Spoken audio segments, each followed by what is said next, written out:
So Adam, we accidentally matched today. Look at us both wearing black. Are we in mourning? Was Not the in first mourning. I just, episode that bad? oh, are we already getting into it? No, I just find black very slimming. So I True. figured that I need to slim down a little bit. Uh, no, I don't think I don't know, maybe you're in mourning. Um, we can get into it. Nothing's died. No one's died. No Poor one's Eli died. was close, but no one's dead. Well, the thing we've been waiting since Christmas for is Doctor Who. New Doctor Who coming back, new Doctor, new companion. We got to see our first impressions of them already with the Christmas special. Yep. We had pretty positive reaction, I think, from you and I, for the Yeah. most part. And then, now everything's on Disney Plus. We got our first two episodes. This was kind of the coming out party for Disney, Disney, Yep. Doctor Who, whatever influence they've had over it, who knows? But, kind of your moment to put your best foot forward, right? Like Yeah. this is our first Yep. episode that we're going to introduce the world to Doctor Who for, hopefully all those new viewers that they're bringing in with the ads. I was seeing ads. They were definitely Oh yeah, promoting it. everywhere. Yep. And ESPN so was filled with ads for Doctor Who. In the gym in the morning, ads. We were watching things on I forget, at home doing something, and all of a sudden there were ads for Doctor Who. My kids are like, "Oh, it's coming soon." Like it was starting to show up more and more, which is unusual for Doctor Who, right? I don't expect to be watching various channels and seeing Doctor Who advertised for Disney Plus. It was huge. yeah. So, and we got the first couple episodes, and the first one was Space Babies, and that's what we're going to talk about tonight. Uh, Space babies. we'll get into it. This was an interesting one for sure for me. I don't Yeah. even want to like get too down on it early because I feel like this might be, I'm sure in the history of our Bad Wolf Radio, we've had episodes where we were negative, right? Like I think we Yeah. tend to be positive Yep. where we can find positive, but I think me probably more so than you have had moments of like, yeah, this just wasn't for me. I feel like this might be one of those episodes. Curious to hear your thoughts. I think mine generally are going to be pretty negative. I'll just get that out of the way right off the top here for any haters that are listening right now. They're like, oh, Aaron's gonna get all negative on us. Yes, that's probably true. I'll try to keep it lighthearted though, my negativity. But yeah, where do we start? Russell T Davies wrote it. I think he's going to write everything, although I did hear some rumors that he's not writing the next Christmas special. We can get into that I was gonna maybe say another there's time. another return of a big name coming soon. Yes, what's the who is it? Moffat. Yes. Moffat is making a return. And is that confirmed or is that just rumor? Has he confirmed it?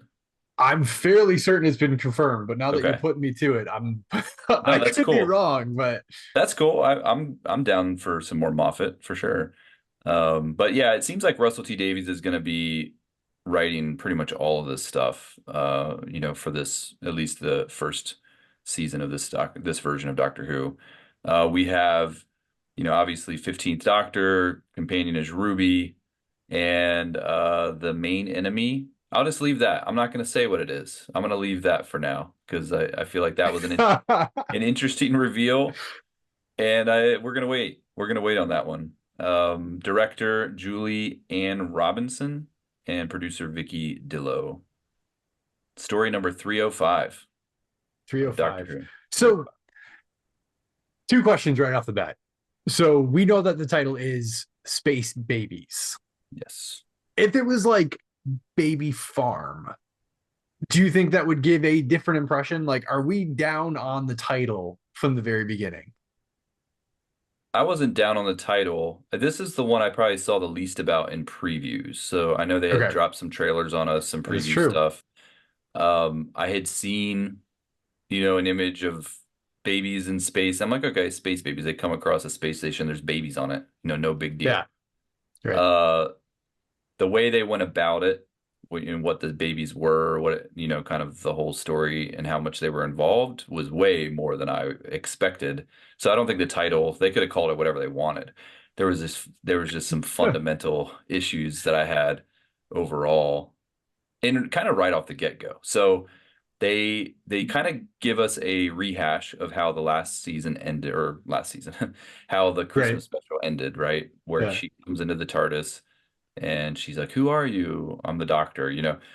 That is how this one starts. They kind of just give us the same scene over. I'd like to see them side by side if there maybe were some changes, but for the most part, that felt like it was the same scene.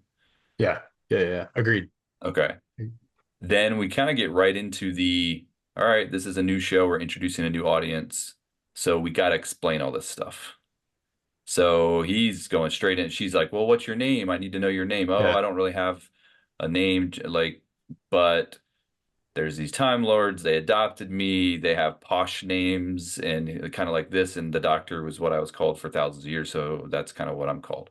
He does definitely sidestep what his real name is, which has kind of always been a thing in Doctor Who, right? Like we don't really Yeah. know what his real name is. The big secret that River heard it. They kind of made a huge deal out of it in that era. Feels like maybe this era it's not that big a deal. It's just kind of like I'm the Doctor, which is fine. Yeah. I'm kind of ready for that to not be a storyline anymore, anyways. Yeah. I mean, it's interesting because you say like they kind of front load the episode, right? With all of these foundational primary facts about the Doctor. Like to the point I thought it was almost comical for someone who is fairly aware of these foundational elements of Doctor Who. To the point where I checked the timestamp because I was like, okay, we've just covered so many of these like Jeopardy facts about the Doctor, and it was like at the 5 minute mark. Like we aren't more than 5 minutes into the episode, and it's like, okay, you've just given this huge rundown of kind of these key things. Now, it was like later in the episode that he finally touches on the whole two hearts thing, and like Mhm. there's other things that are just sprinkled throughout. But yeah, by the first 5 to 7 minutes of the episode, you know Gallifrey, the Doctor doesn't have a name. They mention the Ronnie, the like toy maker. Like they mention not the toy maker. Um, they mention a few other Some of the names other of Time Lord Time names. Lords. Yeah, some I, Yeah, I recognize, some I was like, I've never heard of that. I need to Google it. But yeah, they went through a list like the TARDIS. 1963. I'll go through the list of what I wrote down. 1963 gets mentioned. The fact that it was a chameleon, that the TARDIS was like a chameleon. He talks about Gallifrey. He talks about he's the last of the Time Lords.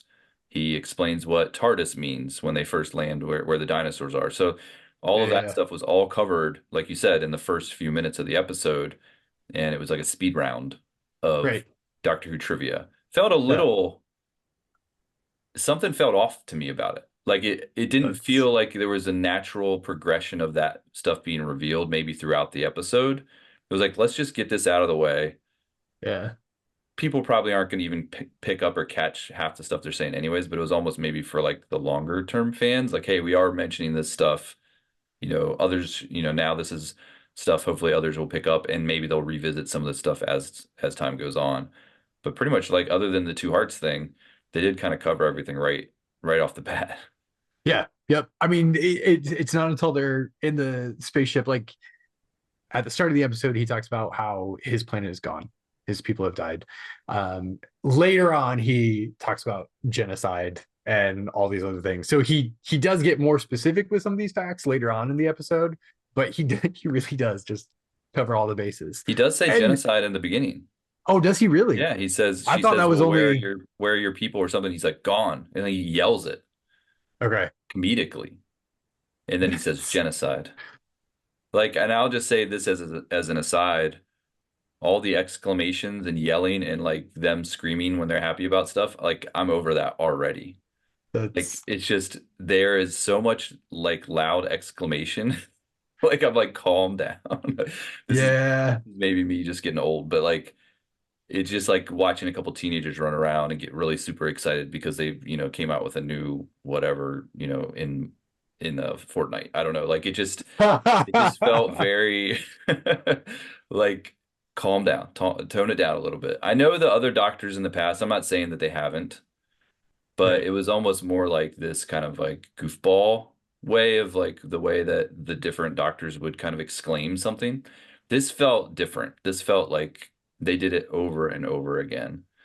Um, See, and this is where I'm going to struggle because I can't disagree with you, and I want to disagree with you. I want to be like, no, it is, we're getting old, um, older, but spoiler, I've watched the next episode, right? Like we're talking about space babies. I've watched the one that follows this, and over these two episodes, I'm trying to put up my finger on like what about it makes it feel not just different, but something new. Like there's familiar aspects to it, but I don't know if it's the pacing. I don't know if it is the exclamations that take place at random times and just how they're just overly giddy together at certain points in time. Or I can't put my finger on it, but there's something that feels.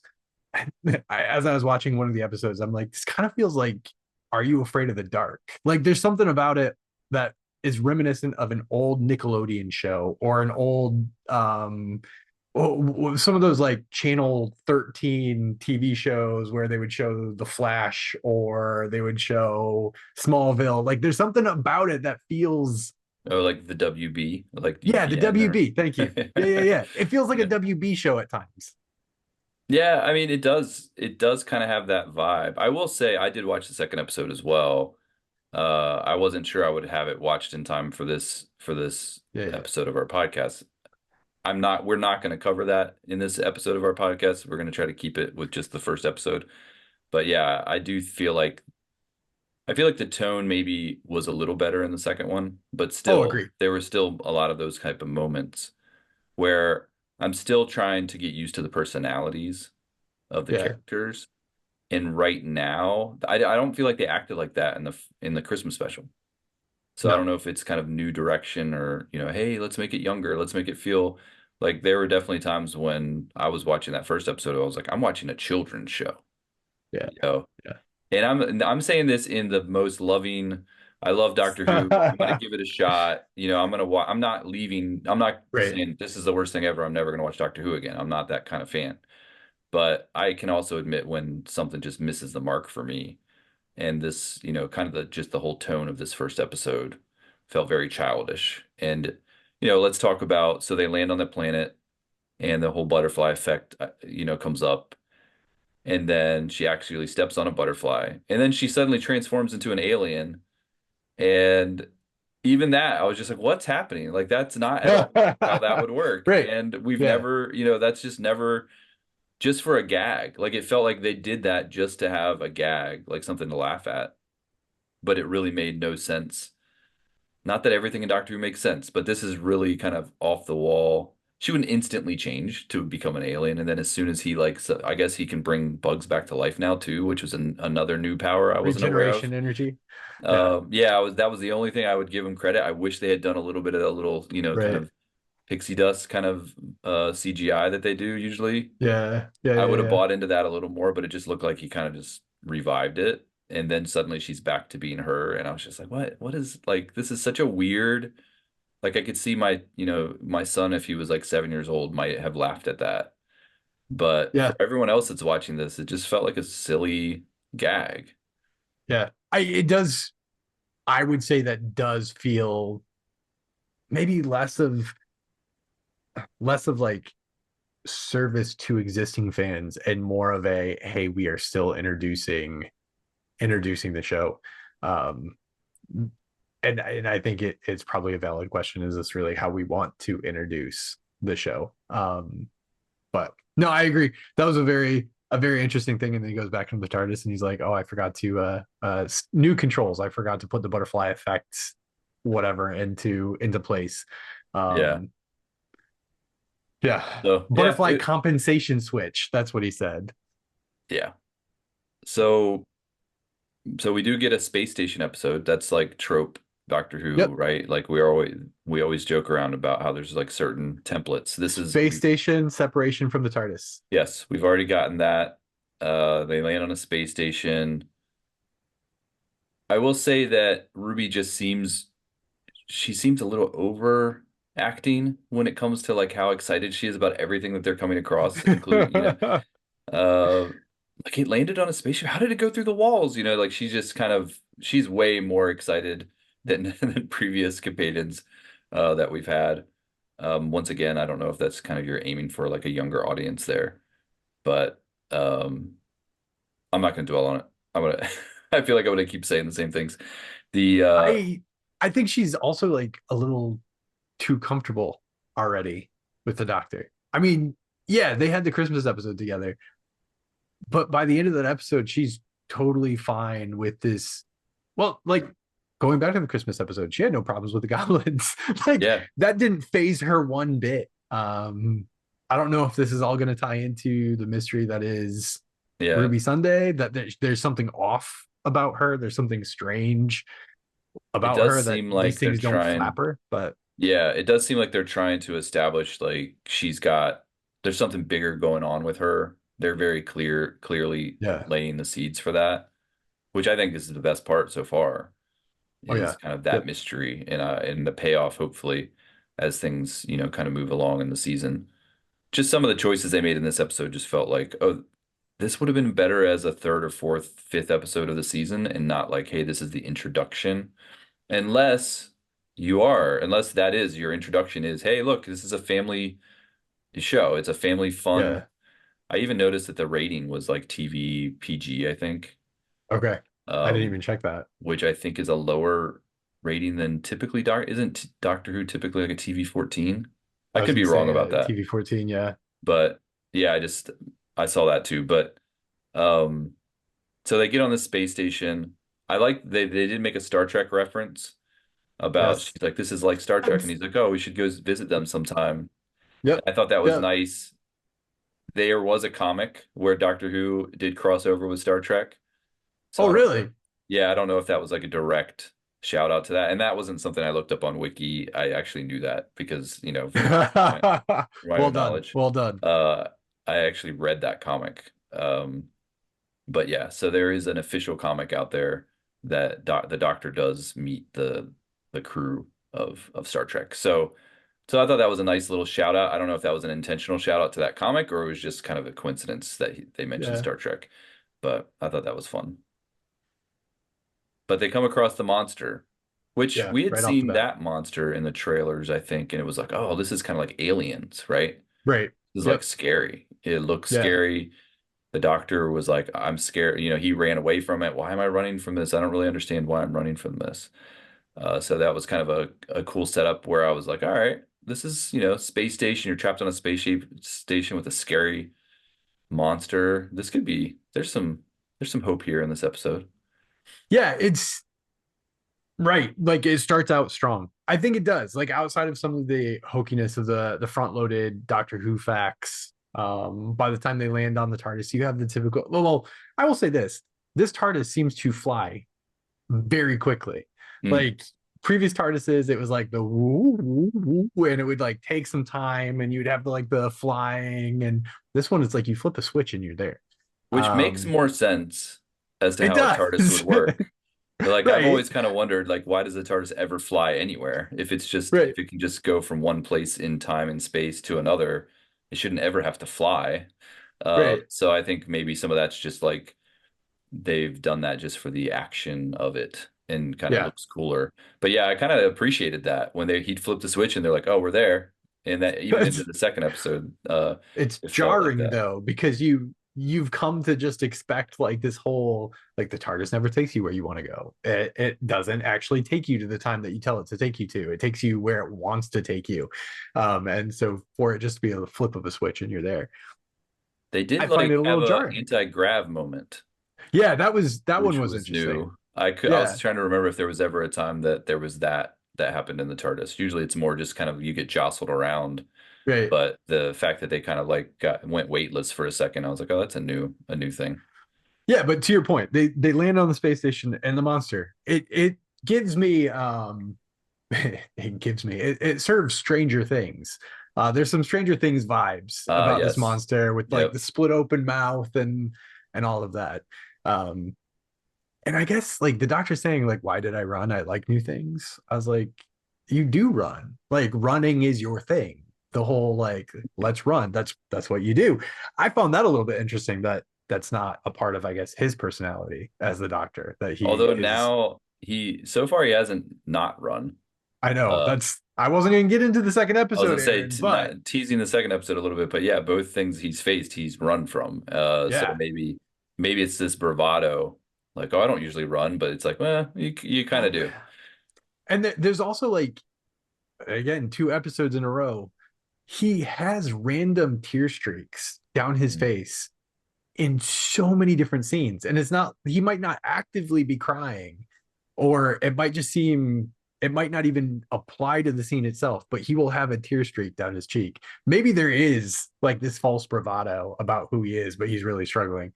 But yeah, they explore the ship, end up in an empty room, messing with stuff, push the buttons, Yeah, that door was a opens. theme they He has talked that about. moment with Ruby where he's talking, where they get to show the planet, and like that to Mhm. me is a typical Doctor Who thing, right? Like you have your companion super far in the future, open up the giant window, look at a planet. Felt very Yeah. Rose and uh Eccleston like with the yeah, on the one Yeah, I feel episode where like they yeah, it does feel like that's another moment that usually a doctor has with a companion, that kind of first chance to show them like, hey, look what I can bring, look what I can yeah, bring to show you to these kind of places that you would not be able to experience otherwise. And I will say that that was an effective scene when they opened that window and just kind of, how they designed the CGI for that. I thought it looked really nice. Better than yeah. the dinosaurs. The dinosaurs looked pretty hokey. I'm glad they didn't dwell on that too long.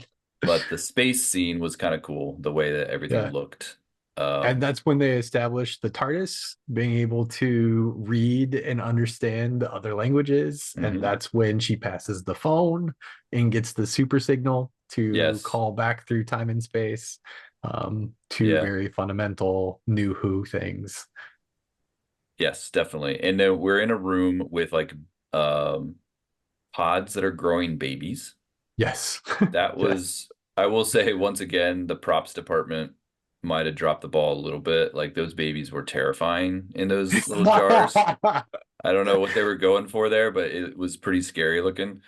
Um, But we do find out that the babies, are so this is a space station that basically is growing babies. Yep. If I'm remembering correctly, there's a planet that they're supposed to be going to, but we kind of find out later that the reason why they were left behind. But there's literally literal babies running this space station, which was Yeah. something that kind of caught me off guard. We get introduced to the first one. He kind of rolls in his literally rolls in He literally his rolls in. stroller Yep. that is powered by something. I don't know. Baby Eric, little Yes, baby baby Eric Eric, shows up. So who, despite what his lips and his mouth might be saying, always looked terrified. And I felt horrible for the little baby that because the eyes never looked happy. Never. thank you. Captain Poppy always looked happy. This kid always looked like he was miserable. Thank you for pointing that out because that was maybe one of my biggest issues with the overall use of babies for this is the babies, it doesn't matter what you do with their mouth. If their Right. eyes are telling you something different, Yeah. it does like it doesn't work. And I'm Right. watching it, I'm Right. like, this kid is crying. Like he literally is crying. Yeah. Yes. Doesn't and they of course doing the CGI mouth and making it look like he's yeah, but his eyes Ruby. his eyes are telling me that he's crying. And I'm thinking, man, when you're casting these babies, if you got one that can't make it look like he's smiling or have happy eyes, don't make him the main character. Right. He's the main baby. Like have him be a Yeah. side baby and pick a different baby that can actually look like it's smiling. Like yeah, the captain, Poppy, was that her name? Yeah. Yeah. She was Yeah. decent. Like I think out of all the kids, like she actually had the correct expression in a lot of scenes, but pretty much it wasn't just Eric. It was all the babies. Like they all Yeah. looked like they were crying the whole time. I'm like, I'm poor kids. sorry. This is like we usually go off on the kids that they cast in Doctor Who. How like sometimes they genuinely they struggle with the roles that they've been given. But here we are critiquing The babies. babies, like, why can't you act better? No, I'm not critiquing the babies. I'm critiquing the casting director, whoever was directing, these scenes where it's like, all right, let's cut Yeah, until this baby doesn't look like it's crying. right, right. It was I mean, very you're not off-putting. wrong. Yeah, it was. It was very I off-putting felt to have bad for these. them the whole time. Yep, I wasn't being entertained by them. I felt bad for them. right. Yep. Um, I agree. I agree. I think the whole idea, and we could just talk about the babies because it's such a big part of the episode, and the choice of doing it that way. I c- I didn't hate the idea of okay, you have these babies that were left behind. They were there for 6 years, and so they're kind of running the show. Yeah, Why not have them be 6-year-olds? Like why not have them yeah, actually have grown up? And that would have been kind of right. cool. Like have these kids running it, kind of like this whole like Lord of the Flies idea. Like what would kids do if left on their own? And kind of go with that angle. But I think they Yeah, tried to get clever with it and try to get cutesy with it, where it's like, oh, that would be so funny if babies were running it. And like the logic of it all just didn't really make sense because I couldn't understand if they were supposed to be mentally mature for 6 years, but their bodies didn't grow. That's kind of what I picked up from the explanation. But then they're still kind of acting like babies. They're not acting like 6-year-olds in a lot of ways. If a kid, even if I don't know, like they still need their diapers changed, they still need their noses blown for them, they're still rolling around in strollers. Like, you're telling me in 6 years they couldn't have figured out how to do some of that stuff. yeah. Just some of that stuff just didn't make sense to me. And I think it was all about how this is such an off the wall concept, and you know, it's kind of cute. People think it's cute or whatever, and so like let's just go all in on it. And, that just totally missed the mark for me and what I'm entertained by. I was like, this is dumb. Like I multiple times as I was watching it, looking over at my wife, and she agreed with me too. As much as she likes cute, That's cute yeah, kids, yeah, yeah. we are both like, this is dumb. Like, Right. sorry. Yeah, and I think I'm torn because I don't know if it was, and I don't know if it was that they were trying to make it cutesy, that they were trying to be so off the wall. I don't know if that was the point, or the doctor and Ruby have like, not Ruby, the doctor and Poppy have this discussion when Poppy's like, did I grow up wrong? Like, part of me wonders if they set the entire episode around two very key thoughts that come out during the episode, kind of those um cultural touch points that Doctor Who as of late has thrown into episodes. So the idea of Poppy saying, hey, did I grow up wrong? And the doctor has that moment where it's like, no, everybody's special. You didn't grow up wrong. You're exactly who you're supposed to be. It doesn't matter what might have happened to you or where you come from or how you've grown up. This is, you grew up right. You Mhm. are right. Now, it is the fact that they're babies, like, does that necessarily serve that point? I don't think so, but I'm wondering if this was all supposed to be a setup for that. And then later on, they have a commentary about how the company abandoned the babies but didn't shut down the baby machine, and like they made this decision but yet no one's there to take care of them. So it's like, I feel like the use of the Mm. baby the use of the babies sets the table for these two things that they tried to do with the episode. But I think some of these things just get lost in the mess that is the babies themselves, and the fact that they're making statements like, I pull these strings and I don't know what they do, but this is the job I do, and I keep the pipes clean, and like all these other things. It kind of feels like some of the messages that they tried to bake into the episode just kind of like fall by the wayside because you're looking at these babies who have crying eyes trying to say that they are happy, and it's like, yeah, it was off-putting. It was Yeah. off-putting. I mean, for me, there should be a balance. I don't mind if Yeah, you're trying to slip some messages into your show. I know Doctor Who great. does that all the time. It's your That's platform. You can do Yeah, it. they can slip their messages in, but if it's hurting this overall story because you're like, Yeah, oh, this is a message I want to get across, and the only way I can do it is by, doing it this way, which may not make for a better story, then I'm like, okay. yeah. Maybe get your social commentary in there, however you want, but it did feel a little, I don't know. Just I didn't like it. I I didn't I didn't like it. And had I nothing to think do with the message. It was more about the right, story. I just didn't like the exactly. story.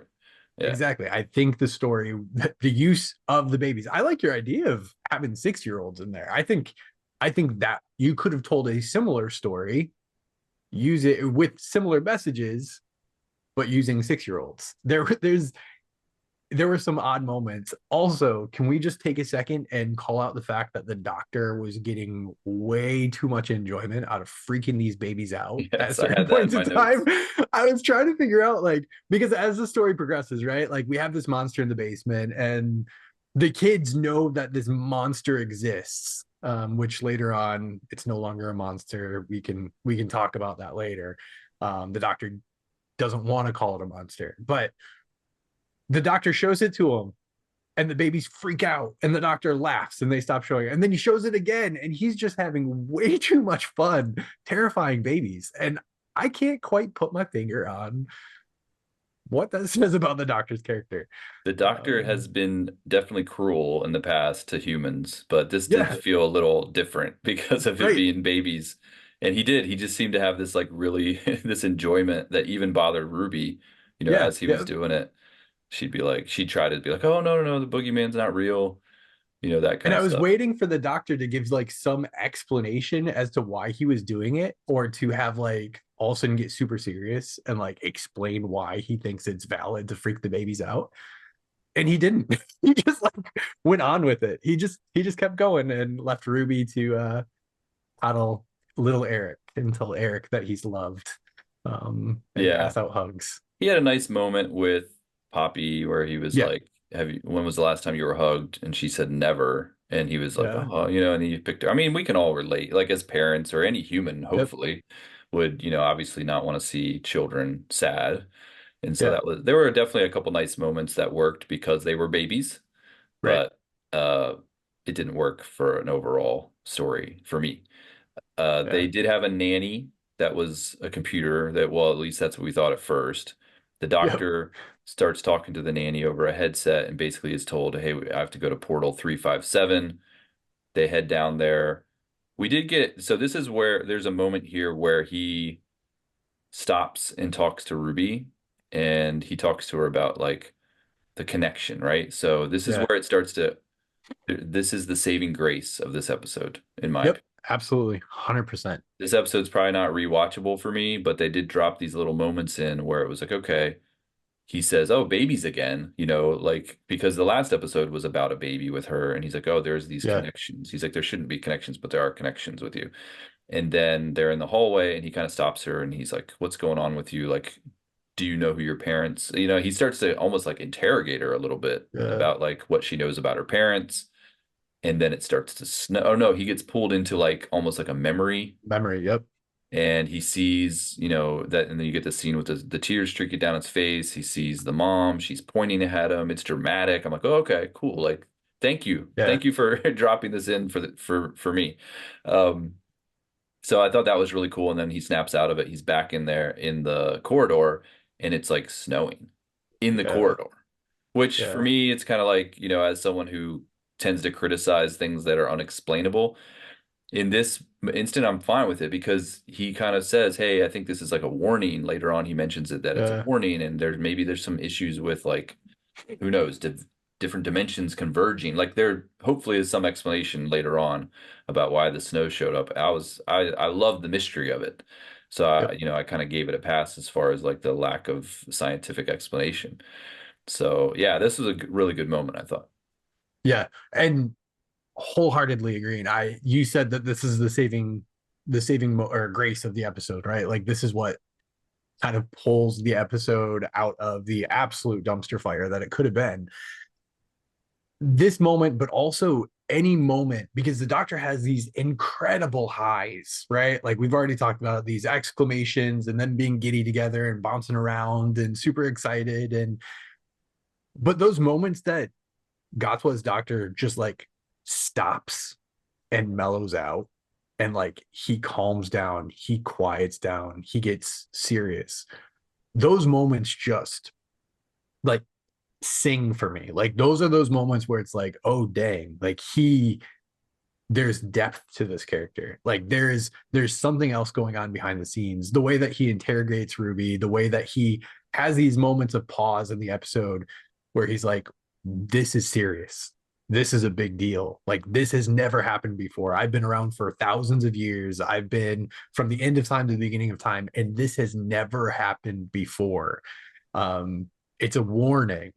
Like those are those moments that I feel like prevent this episode from going too far off the rails, but then also like really sets high expectations for the rest of this series for Gatwa's Doctor. The way that they are sowing these seeds, the way that we are seeing that these episodes are connected, not because they're part one, part two, part three, what have you, but because we are legitimately getting a story that can carry through the entire season. I'm excited for Doctor Who. I didn't think I would be this excited, but I am.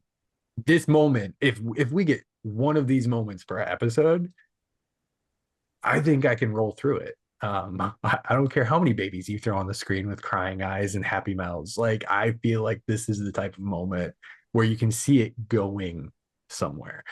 Yeah, this Yeah, hallway moment was incredible. yeah, I agree with everything you just said there as far as, potential and where the season could go. I really hope we get, I don't want it just to be moments though. Yeah, I need some solid episodes that are leading to this, right? Like, don't give me a bunch of, silly, goofy episodes with a couple moments and then just make the finale great, or the yeah, finale serious. I need some meat in some of the other episodes too, because just one or two moments here and there is not going to be enough for me for me to say it's a good season. I'm not saying I'm like going to right. jump ship or anything, but for me to say, hey, this was a successful season, they can't be anywhere near what I got with this first episode. I'm really hoping this is like a one-off. Like Yeah, I know the second episode has, I have watched it. It's definitely got some silliness to it too, but huge improvement in my opinion, yeah, from overall tone and just like feeling like there was real peril that was involved. We'll talk about that, more in another episode. But this first episode just didn't have that for me. We do get they meet Jocelyn, so the what they thought was a computer nanny was actually a nanny. woman. Yeah, They meet her. We get to see a little bit about the ship. They had left the people that left, and they were leaving in protest, essentially saying like, "Hey, we're leaving these." I guess they weren't really leaving the babies behind. They were leaving the machines that were making the babies behind, right, and they didn't shut them off because it was against the law. right. Um, basically it's the idea of, hey, we're the baby should have to be born, but we're not going to do anything to help you take care of it. Yeah, Obviously, some social commentary there, yep, whatever side you land on, if you think that's good or bad or whatever, what they were going for there. But so they did have that. They also talk about kind of now that she is there with the babies, what are their options? They're stuck on the space station. There is a planet nearby that could take them in, but the planet's not going to come and help them. They kind of have to wash up on their shore. So that was a little bit yep, more kind of yep. social commentary there about refugees, things like that. So, they did have that kind of stuff in there. But they didn't really dwell on it too much either. It was kind of just like, hey, let's just mention these things, and then Yeah, for people that catch it, great. But it wasn't what the whole episode was about. At least not that's not the way that I saw it. no, absolutely. I do feel like some of these things that we've seen thus far in the episodes that we've gotten of Godswell's Doctor, of our RTD's writing, it is more of just like quick hits on these commentaries, as opposed to what I think we've kind of seen in recent seasons where it did seem like maybe an entire story was devoted to some of these cultural touch points, these social commentaries. And it feels like this return to more of these one-off comments or very short conversations. I feel like it's callback to some of Tennant's things, some of Smith's things, where there were things that were mentioned, but it was mentioned. The doctor made a point out of it of how odd humans are or how stupid humans are, and then moved on with the rest of the story. I feel like we're getting a little bit more of that, just like quick hits on these things, and then we move forward. Um, but yeah, Jocelyn was an interesting character. Nanny sitting in the background didn't want to be seen by the babies because she didn't want to see the babies die, and she didn't want the babies to see her die. So she stayed in a closet and talked to them through a nanny filter. Yeah. Um, I don't know the actor, if she's been in other stuff or if she's notable. I didn't recognize her. I didn't think she was great. She was kind of boring, my opinion. She didn't bring anything. There was no personality. There was no right. charisma. She just was kind of there. She's very worrisome and kind of like, I don't know. I feel like that character could have been a little more interesting, I guess is what I'm getting at. Yeah. Uh, she basically said that she was hiding from the kids because she didn't want them to see her die, Yep. and she didn't want to see them die. Interesting choice, I guess. For her, she didn't know what the bogey monster was. She had no idea what it was, which kind of surprised the doctor and Ruby that she didn't have any more information on that. Yeah. I actually had to go back and rewatch that scene a couple times because at first I thought she was saying that she didn't even know that it existed. And Hmm, then it was like, oh no, she's just saying that, yeah, it's been around, but I have no idea. It no wasn't idea on the what it is. manifest. She Yeah, was the bookkeeper, she was the accountant. That thing wasn't supposed to be there, and yet there it was. right. Um, The Doctor Sonic kind of fixed everything. It does seem like that might be a recurring theme because he kind of does that in the second episode too, where he just slots it into some whatever, yep, computer board is around. The universal adapter just fits yep. in anything. Still can't get over the fact that it doesn't look like a Sonic. The Just fact that it's a it just looks like a egg-shaped Palm Pilot TV thing. controller or something. I don't know. Yeah, Um, but yeah, so they kind of search around because they're trying to figure out what the monster is. They go down, yep. because like baby crybaby Baby Eric Eric. goes and tries to attack it with a sword, which I will give it kind of adorable. That moment was kind of adorable that he was just going after it with his little, play sword. Because Ruby told him it wasn't real. Quickly realized Boogeyman that are not he real. was in over his head and Yeah. hid. I I don't know how he got in that little closet thing because apparently they can't walk, but he got in that closet thing and Yep. hid from the monster. They're trying to figure out what the monster is. We find out, we'll rip the Band-Aid off because we had a whole episode, remember? Yep. I Where we knew this was coming, Aaron. I okay, knew this was because coming.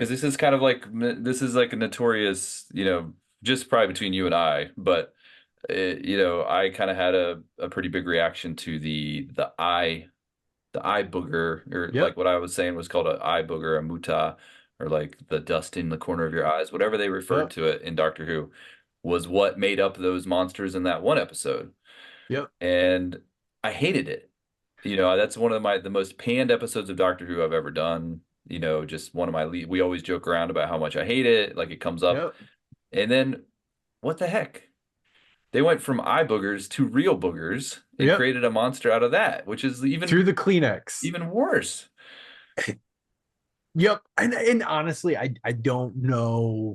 I'm still kind of confused at the timeline of when this monster came into being because they say it's made up of all the discarded tissues, the kids blew their noses, all the snot, the boogers, all that other stuff. But they also said that it was born at the same time that the kids were born 6 years prior. And so I'm trying to figure out like, That's so true. I didn't even, yeah, you're right. That doesn't make sense because if they had to use the no, boogers to make it, but the boogers wouldn't have yeah, existed yet. Maybe it's previous babies that had maybe. built up some boogers and those babies had already left the station. I don't I know. don't Yeah, I didn't even think know. about that being an inconsistency, but they did have this kind of silly scene too where they're down in the depths of the station and it's like everything's gooey and slimy and then Ruby falls Ruby, down, she gets some yeah. dumped on her head, like that felt weird and like just how like she kind of it was almost like it started to pour on her She head. knew it was coming. Any human would have reacted like quickly, like been like, "Whoa," Yep. and maybe gotten a little bit on him. She just sat there Yeah. and let it, yeah, it was odd. And then her reaction to once she realized it was boogers Yeah. was kind of overacting. Yeah. It was That it was a thing, but it the, was the booger monster, the boogeyman, the bogeyman, I guess is how they say it the in the UK. bogey. here we Yeah. know it as the boogeyman, was literally made out of boogers. Yeah. Uh, Yep. which I guess the first time I watched it, I was thinking, you can't make a living creature out of boogers. There's not the right stuff in there, right? Like he's got to have more to it. Like, is his teeth gonna just collapse when he Yeah. bites it? But then I guess the way I understood it more on a second watching was that the machine was trying to create what it would think of as the boogeyman because it's Yeah. a children's story. And so it's creating the Right. boogeyman. So I guess the biological components that were making up the children could also be used in making up this guy with the inclusion of boogers, not Yeah. just boogers. Which So he wasn't which probably 100% explains boogie. the time frame, which probably explains the 6 year time Yeah, frame and no maybe. Kleenex and all that other stuff. But So, yeah. yeah. But Yeah. then, so then the doctor, I guess, starts to feel bad for the thing because they realize that it's like, oh, it's just another one of the babies because it was born here too. I'm not sure what the thing's been doing, what it's been feeding off of, why they're so scared of it. Have they been scared of it for 6 years? Has anyone never tried to confront it and realize it's actually not dangerous? Is it Yeah. dangerous? There were all these questions I had. It seemed like it wanted to be dangerous. It was hunting Great. things. Great. Um, it was screaming and yelling and howling, but then the doctor was kind of like, no, let's not let this thing get sucked out the airlock, which is what Jocelyn was trying to do. Right. And the doctor literally risked his life to save this one creature. And they tried to make a connection like, oh, well, I'm the last of my kind, and you're the Right. last of your kind. Yep. So I'm going to save you. It did not resonate with me at all, No. where I was just kind of like, let the thing go out the air. Like, my goodness. Like, Yeah. we have not built up enough emotional connection to this thing that I care at all about it getting sucked out the airlock. No. And I was debating in my mind whether any other doctor would have saved the thing. And like I do think we've run across multiple instances where the doctor like refuses to take physical action against creatures.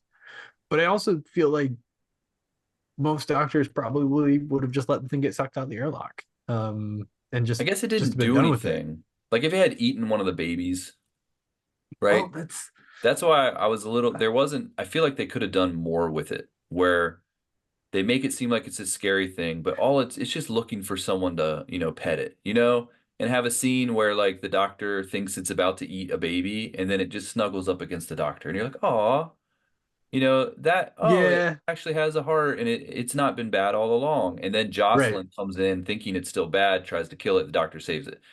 I just Yeah, rewrote yeah, the yeah, episode right here that would have made it better. Like, just little things like that like, if you want me to care about this thing, then give me a moment where it does something that humanizes it a little bit, yeah, not just have it try to, run around screaming. And they'd have these scenes where it would just flash to it and it'd be like, right. things like that. And you're like, okay, I what is it screaming about Part if of me it's wondered if bad? some of those quick shots that they did, if that was just a really easy way to get over the fact that uh, people don't have time to overanalyze what it looks like and how it's Mm. made. Because it was, I think those scenes were probably practical effect. I think when it's getting sucked out the airlock, it's more CGI, but I think we might have had a physical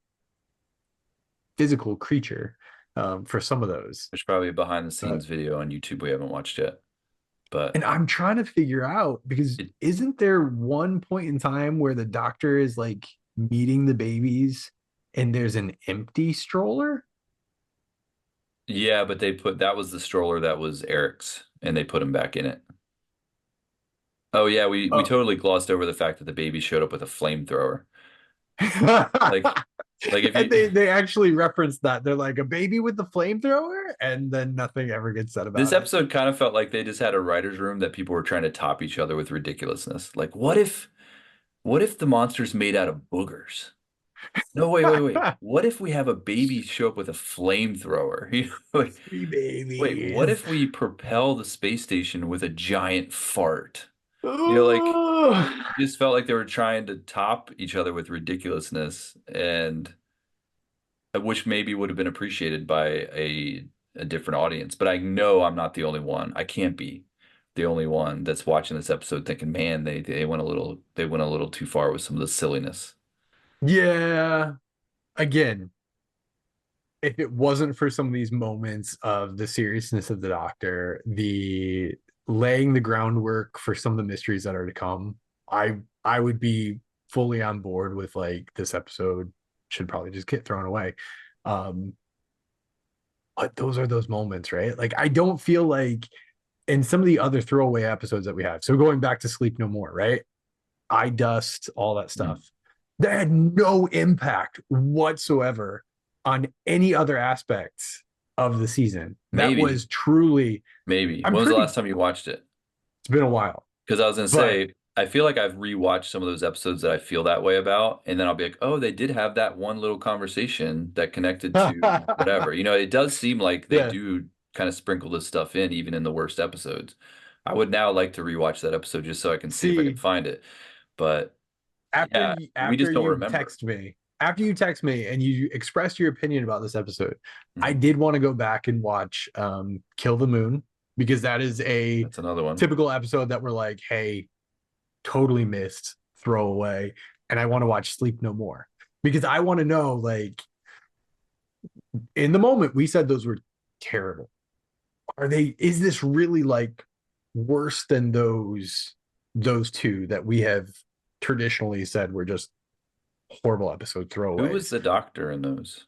Capaldi was For both. both? Okay. Yeah, Because I was trying to think of what mysteries the doc that he had. I feel like they did more of that stuff with Smith's doctor, where they kind his of were mystery like, was, am I a good man? Like okay. that was, and where his face came from, right? Like those were his two mysteries. So Where does maybe my more face come likely, from? now that I know it's Capaldi, you might be right. They might not have. I feel like if it was Smith, like they almost had every episode of Smith Oh where yeah, they would have some sort of drop about, whatever.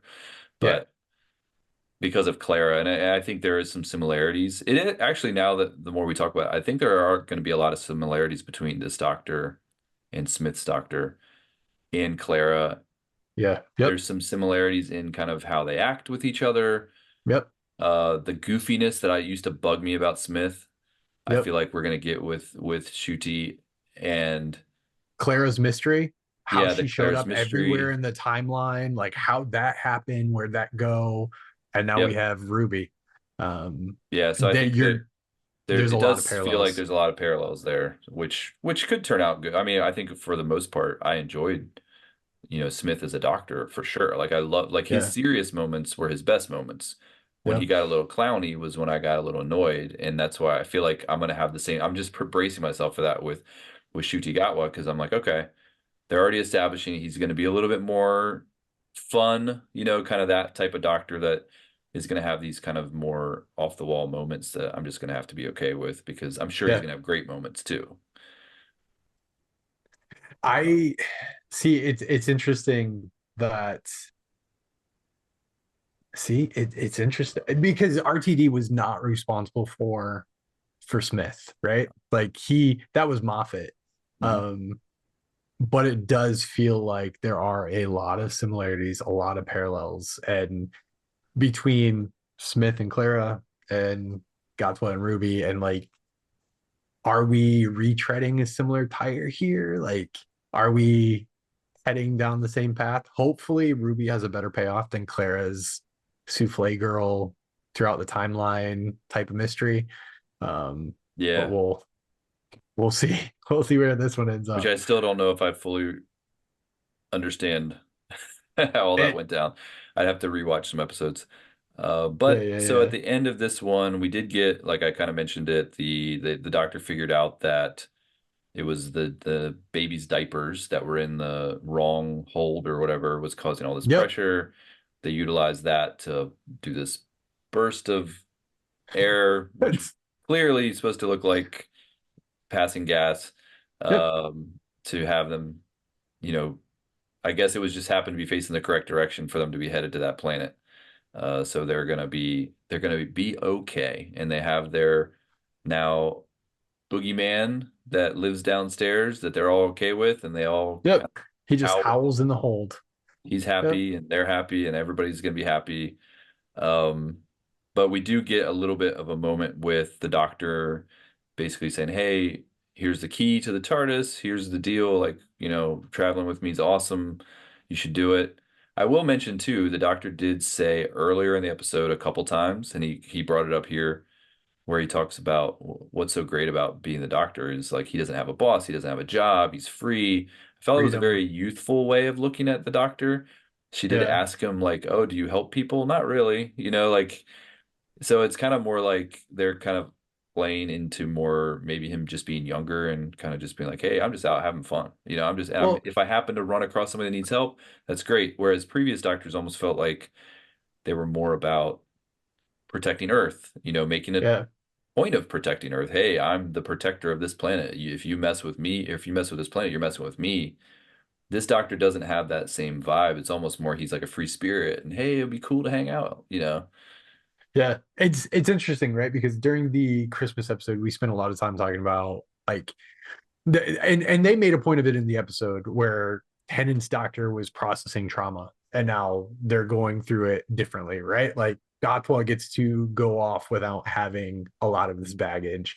Now, part of that I feel like isn't the case because of how he responds to him talking about his planet in the second episode. We're not talking about it, but he brings up Susan and like Oh she's yeah. probably dead and I don't know where she is. Like he isn't totally detached from these things that have happened to him. But I do feel like there are some aspects that feed into him being able to be like, yeah, I'm free. I have no responsibilities. I'm cool being by myself. No, I don't help people. What are you talking about? I can do whatever I want. Like things that are very distinct, I feel like to this doctor, he doesn't have that same sense of responsibility. But is that because he left it with Tennant? Um, He does bring up Susan in the second episode. yeah. Spoiler alert. My Um, bad. no, it's good. Like I was excited about the reference, honestly, as much as I didn't like Susan. Um, But so yeah, he does say to her, she's all about it. She takes the key, and then he's like, "But there's one thing. I cannot take you back to that church where your mom is." I think that's kind of what she's hoping. She found the time, Yeah, guy with the time machine. Of course, that's where she's going to want to go, and that's where he basically says, "I'm not going to do that." And she seems disappointed. She also seems to understand. He says, what does he say? Something about, well, he says he thought the snow in the hallway was a warning, which I thought was kind of cool, and then they would fall into a paradox, I guess, if they went too far down that road. So some more serious conversation at the end. They go back to her mom's house. She leaves the TARDIS. He's kind of like, "Oh, I'm coming," and then you see up on the wall, he's like scanning her and making sure. I don't know. yeah. I guess he's kind of thinking, "Hey, there's something up with this girl," and he's trying to figure it out too. So, and if you want to be cynical, is that the reason he's bringing her along? It's not because he actually wants to be with her, but he doesn't Well, trust her and he wants and to see, figure out what's weird about her. yeah, and that's the one thing. It's like because he can, because Gatwa's doctor will all of a sudden just like flip a switch and get super serious and like very intense when he starts to have some of these conversations with Ruby. He does get very quietly intense. Or when he gives her directions on where to go. Right. Down, That's remember? yeah, Like two rights and a left. And then she tries to say something, and then he cuts her off and like yells it. And I yeah, was like, whoa, he definitely has moments where he can kind of just be like, no. yeah. Which all doctors do this, which I love that they keep this consistent. But in the Yep. end, as not nice as he seems to his companions, he runs the show. And He's he's like, you need to listen to me. I'm the one that knows what I'm doing, and yeah. so he can kind of play the nice, happy guy, but then in the moment, in the stressful moment, he still showed his true colors there, I thought, which I thought was interesting. And that is why I don't think I would totally put it past him to just keep Ruby close for the sake of he doesn't know who she is. He doesn't know why she's special. He doesn't know why when he thinks about that night at Christmas, he starts breaking down in tears. He doesn't know why the mom pointed at him. Like there's so many mysteries surrounding Ruby. I wouldn't be surprised if part of the reason why he's keeping her around is because of just that. Yeah, Um, he does like his mysteries. he He does. doesn't like an unsolved mystery, that's for sure. Um, and we know that they've already announced this, so it's not like a spoiler or anything, but we do know that Ruby's going to be around for a couple seasons. They've already Yeah. talked about her being part of season two, and so funny that it's season two, season one and two. And a new companion has already been announced, which most people speculated was replacing her initially. Right. And now they've already made official announcements with photos and everything that she's not replacing her, she's just joining the cast. So we're going to now have a two companion TARDIS starting next year, it seems like at some point, or maybe with the Christmas special. Who knows how they roll it all out? But we do already know who the next companion is, and because we know Ruby's going to be around for a bit, maybe they don't even pay off the mystery yet. Maybe that doesn't come for a couple seasons. I mean, that would be wild. I know that Davies has mentioned that he's already like a couple seasons ahead in regards to his writing. So who knows? Maybe he does have it planned out, ready to go. But it's going to be interesting. I do feel like they are they are doing something in Doctor Who that they haven't done for a couple years, a couple seasons. I don't think they did it. The Timeless Child is probably the closest we got to it, but that was like what, once every 4 episodes they would drop something about the Timeless Child.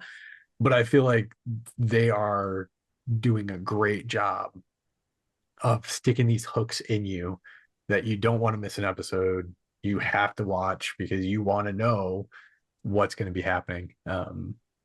There's these moments so far in every episode. There's these moments that it's like, oh, this is intriguing. Yeah, yeah, and they do. We'll talk about the second episode, in our next episode. We're not Yeah, going to yeah, try to yeah. cover that now because we've already talked enough for one night. But we will talk about the what was it called? The The Devil's Devil's Cord. Word. Yeah. That we'll talk about that one as well and kind of how they continue on with that theme. Um, but yeah, this one was a miss for me. I've been pretty clear about that overall. It had little moments that I enjoyed. I will say upon a second watch, it was more tolerable, like where I was like, okay, whatever. Like I'm already over the things I don't like. Let me just look for the things I do like. But in the end, it just wasn't the vibe I like about Doctor Who, and I kind of really Yeah. hope this is the minimal, like, maybe I don't know how many episodes have they announced how many episodes this season's going to be, but I really hope this is a an exception rather than the rule as far We as. got eight episodes this season. Oh, okay, So yeah, then no more. They've already used up that's their one. just yeah, Yeah, that's not enough episodes to have too many of these type. yeah, I yeah. I would prefer, just I like the humor. I do. But when, I draw the line at a certain, more childish stuff that I feel like isn't for me. So, hopefully there's not as much of that in the rest of the season. Understood. I mean, I don't think it's a great episode. I don't think it's the worst episode that we've ever watched, ever reviewed. I do feel like the mysteries kept this one afloat for me. I I chuckled. I thought it was ridiculous. I still watched it. Yeah. Would you, I would put it in I'll make a bold statement. Oh, I have a question. You can make your bold statement, and then I'm gonna run something by you. Oh, okay. I think this may be in my top five worst episodes of modern Who. I'm not counting like classic Who, which just like is a whole different thing, and you kind of enjoy it for the Yeah. nostalgia, for just the hokiness of it. But in modern Who, Eccleston on, this could be in my top five worst episodes. I mean, honestly, I don't think I can disagree with that. Oh I don't wow. think I can disagree with that being in the top five worst. Like I Um, have no desire to ever rewatch this. Like there's a lot of episodes yeah. where I'll go back and watch even ones that I didn't enjoy that much. But this one I don't see why I would ever watch it again. Twice twice was enough. Yeah, I mean, even at that statement, like, I don't think whatever the payoff with Ruby is at the end, I don't know if we would need to go back to this one to even unpack that a little bit more. You know how like sometimes at the end of when a mystery finally pays off, you're like, ooh, I need to go try to pick up the threads of this mystery through every episode. I don't feel like there's any threads that we would need to revisit in this episode to really get a better payoff come the end. Anyways, do we consider this? Is this officially their first episode, or are we counting the Church on Ruby Road episode one of this Doctor? Or because that's a Christmas special, does it stand apart? I think it stands apart. Okay. So Space Babies is their first episode as Doctor and Companion. Okay. So going back to, let's see here. Let's make sure I'm in the right place. Okay. So we have Rose, right? Rose, first episode with Eccleston. Mhm. Then we have the 11th Hour with Smith. Fantastic, I fantastic skipped episode. I skipped New Earth with Tennant. And then we had The Woman Who Fell to Earth with Whitaker. And then we have Space Babies with Gatwa. Do you Yeah, think Gatwa has the absolute worst first episode out of modern Who? out of the ones that you just listed, hands down, because every other episode you just listed was or good episodes. Like, I would almost say great episodes. I'm trying to, yeah, even Yeah, Women Who Fell to Earth. I love that episode. that was a good Absolutely loved episode. it. It was such a great introduction to that doctor. That doctor had a lot of misses, with some of the episodes that came later. But I Yeah. thought they did such a good job of introducing the companions, introducing her, you know, the cinematography. I don't know. Like, yeah, it wasn't on a space station. Like, why, like a capsule episode? Like, See, that is true. what The you're space station might have like, done it. it's just a weird choice to me. Like I said, if this had fallen as the third episode or the fifth episode, Yeah. I probably would have been able to digest it more, but because this will be the introduction for a lot of people, and this is technically the first episode of this, Doctor and Companion. Now, I mean, I guess if you technically it's not, right? Like the Christmas special is absolutely his introduction. And I think it's a much better introduction. Yeah. But the way that they were utilizing this episode to explain all the stuff, and they treated it like it was, Right. kind of a first I was episode, gonna and it will say be if listed if we as the first episode of his. if if we say the church on Ruby Road is his first episode, then we have to say that Tennant's first episode is the Christmas invasion. Hmm. Yeah. Christmas Invasion is fine. It's not my favorite. I mean, Tennant was great in it. Is that the one where he has the it's a fighting hand? Yep. The fighting Yeah. hands. Okay. There you go. That's that scene alone Sword makes. sword fighting on the spaceship.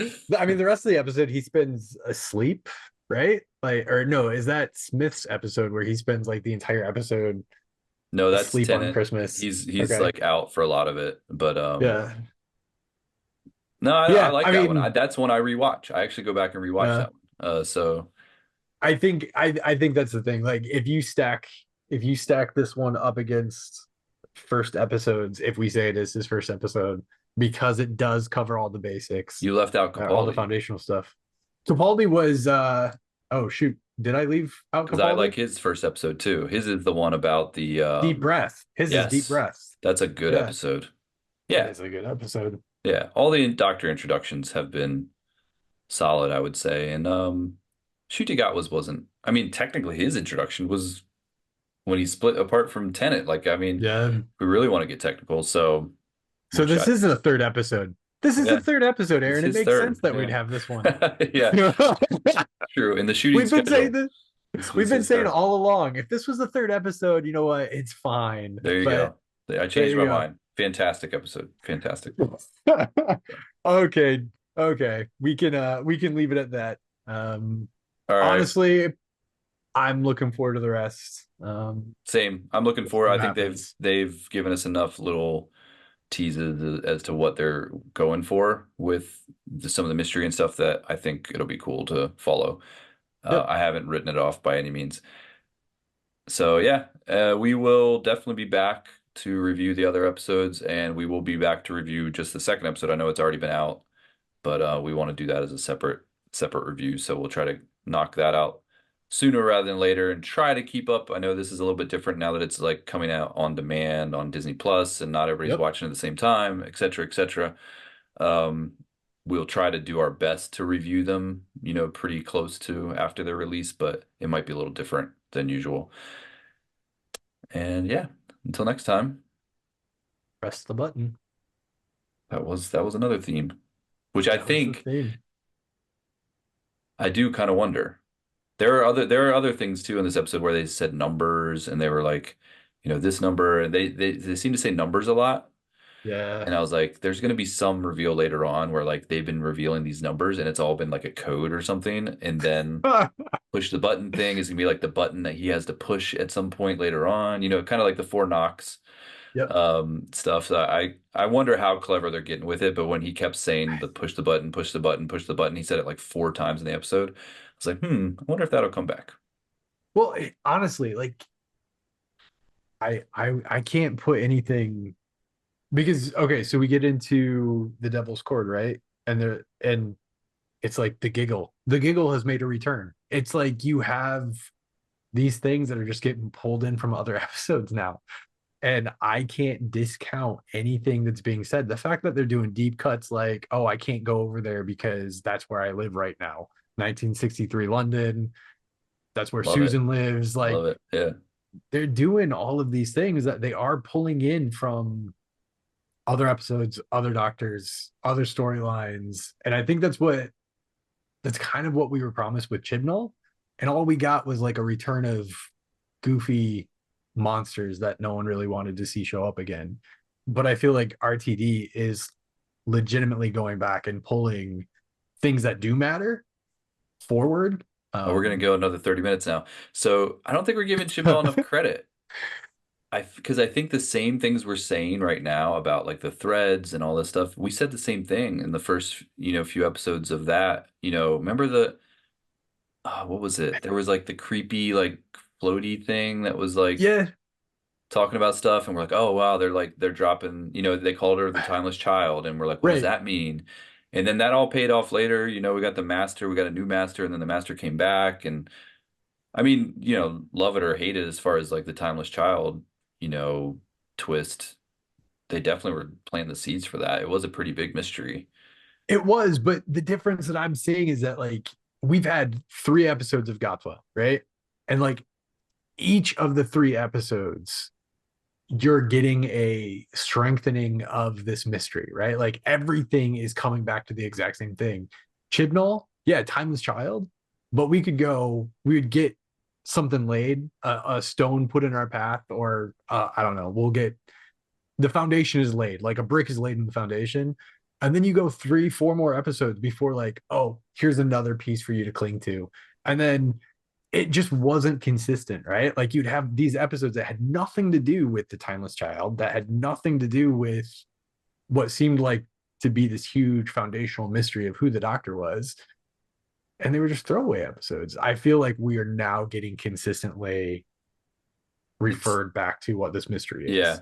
it's too early to tell, I think, right? Like we're looking back at Chibnall and we're picking it apart, but we've only gotten such a small amount with this stuff. And I do think with what I saw with this baby episode that there is potential that the way Russell T Davies is writing is just kind of like I don't care. Like I'm telling the stories the way I want to tell them.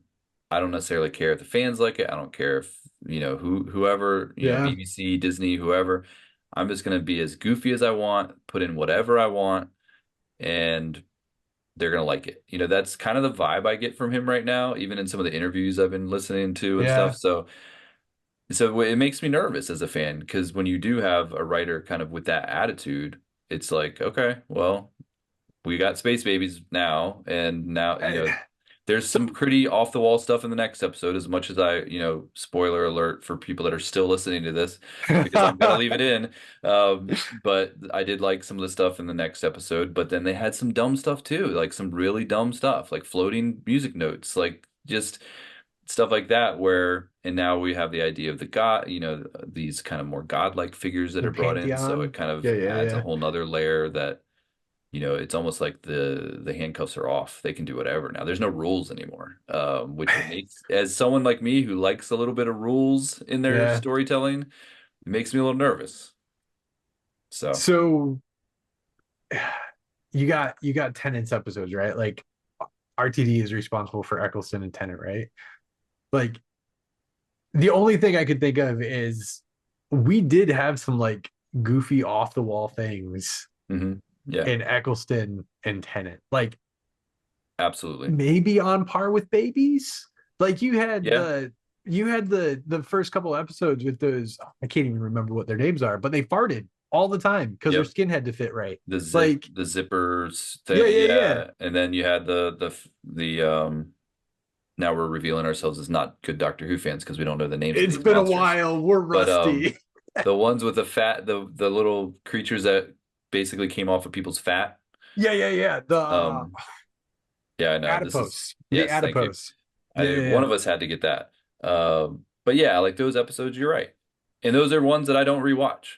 I don't rewatch those because it's beyond my threshold for like silliness and there isn't enough payoff in other elements of those episodes for me Oh, to Donna enjoy with them. the adipose, like that's Donna's introduction I or I reintroduction. You really don't don't watch like that. that? I really don't Her like the staring adipose through the episode. window and like That was pointing that at the one? That was doctor. that Yeah. episode?